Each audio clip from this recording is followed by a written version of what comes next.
The fight between the city of New Orleans and state leaders doesn't seem to be cooling off. It's actually escalating. This week, Governor Landry said Louisiana is tired and New Orleans thinks they're special. The governor's latest remarks come after the back and forth between him and Mayor Moreno through letters and social media posts.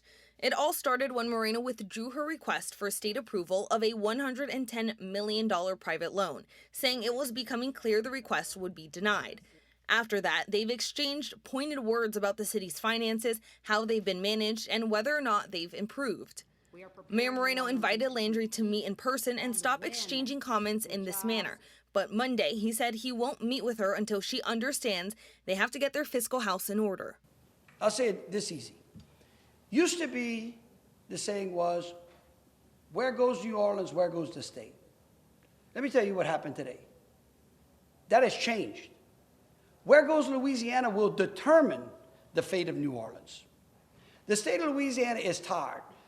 New Orleans thinks they're so special. They used to have 4 assessors, 2 clerks, a sheriff that ran at a different time. I mean, it just on and on.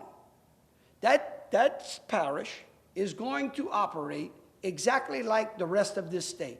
And the people of this state want that.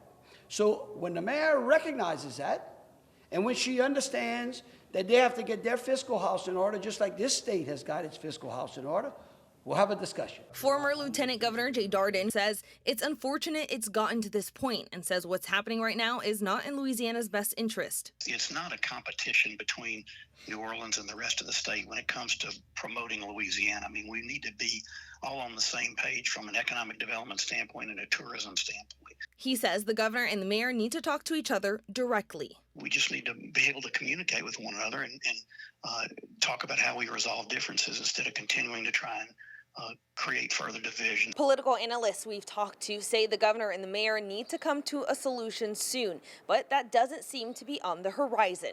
Alyssa Curtis, WWL, Louisiana. And in response to the governor's comments, the mayor said in part a rising tide lifts all boats and Louisiana's future depends on recognizing the unique strengths of every community, investing in those strengths and working together to build a stronger, more competitive state for everyone. We're stronger together and my door remains open.